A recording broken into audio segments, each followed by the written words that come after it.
Hello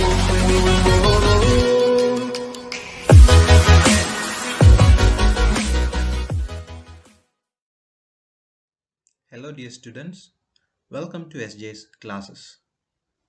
Today we will discuss Renaissance literary criticism. Please do watch my earlier videos on critics pertaining to classical period, medieval period, neoclassical age and the subsequent ages published on my YouTube channel. Before we move into the criticism of Renaissance period, let's have an understanding regarding this movement called Renaissance. The term Renaissance is of Italian origin, meaning rebirth or reawakening. It stands for the historical rebirth of literary and cultural movements in the 14th, 15th, and 16th centuries. The Middle Ages began with the fall of the Roman Empire. Much of the advances in science, art, and government that had been made by the Greeks and Romans were lost during this time. Part of the Middle Ages is actually called the Dark Ages because so much of what was learned earlier was lost. The Renaissance was a time of coming out of the dark, and therefore it can be called as a rebirth, a reawakening. It was a rebirth of education, science, art, literature, music, and a better life for people in general. The Renaissance was a fervent period of European cultural, artistic, political, and economic rebirth following the Middle Ages. It promoted the rediscovery of classical philosophy, literature, and art. So basically, the term means rebirth or reawakening. And what is being reawakened? You have art, science, literature, music, education, everything being rekindled as part of this movement. And it happened during the 14th, 15th, and 16th centuries. Now, where did this begin? Initially, the movement started in Italy and later spread gradually to France, Germany, England, and other countries of Europe. Let's also have a look at some of the important personalities related to this movement. Italian painter Leonardo da Vinci, scholar from Holland Erasmus, French philosopher Descartes, Italian astronomer, physicist, and engineer Galileo, mathematician and astronomer Copernicus, English philosopher and author of Leviathan Thomas Hobbes, English poet and author of the Canterbury Tales Geoffrey Chaucer, Italian philosopher, poet, writer, and political thinker who authored the Divine Comedy, Dante, are some of the Renaissance geniuses. Now, the second most important concept that you come across while learning Renaissance is the term humanism. Let's also have a sneak peek into this particular term. Humanism was an important movement during the Renaissance. Among its many principles, humanism promoted the idea that man was the center of his own universe and people should embrace human achievements in education, classical arts, literature, and science. There are two views regarding this movement.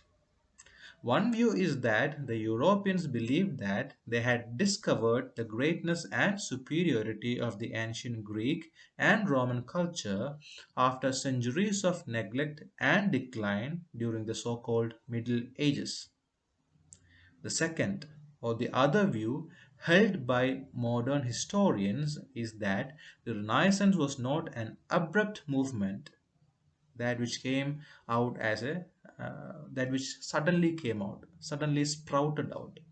It was not an abrupt movement, but had its roots established even during the medieval times and the movement was one of gradual progression. So these are the two views regarding the origin and evolution of this movement. There was a revival in the study of arts and literature, sparked by an interest in Greek and Roman literature of the classical age. The basis for this study was the reinterpretation of the classics by Italian men of letters. The widening of the horizon of knowledge was accelerated by the discovery of what we now call printing technology. I'm sure you have heard about Gutenberg, William Caxton. It's important that you are reminded of these names in this particular context when you talk about the printing technology. The focus of interest in study shifted from such abstract notions as God and nature to man. So, this is the important shift that happened during the Renaissance period. The center was occupied by God and nature earlier, and there was a shift from God and nature to man. That is what humanism is all about. One other task was to seek a just and proper answer to Plato's refutation and objections raised in his Republic. Now, I have elaborated on Plato's argument against poets and poetry in my video lesson on Plato. Please do watch it to have a clear understanding regarding his arguments. So, during the Renaissance, one of the tasks that the critics took was to raise objections against the arguments raised by Plato in his Republic. Many Renaissance scholars successfully answered these charges by blaming the artist and not the art. Those who abuse art and betray the sacred office of art ought to be banished not only from Plato's but also from any and every commonwealth. So you don't have to blame poetry for being good or bad. It's actually the poets who needs to be blamed. Renaissance criticism took upon itself the prime duty of uniting and reconciling the best elements in Aristotle and Horace and establishing literary criticism as an independent field of study. So, this is an important turn of events whereby literary criticism becomes an independent field of study. Among Renaissance critics, the following stand out prominently for students of English literature: Petrarch, Scaliger, Minturno, Boccaccio, and the Italian commentators Robertello and Castelvetro. Please do remember these names in connection with the Renaissance literary criticism. J. Spingarn was the first historian of criticism to venture boldly to trace the lines of history and introduce to the world of scholarship the whole domain of Renaissance criticism, and he has done through his pioneering work titled Literary Criticism in the Renaissance. It was published in 1899.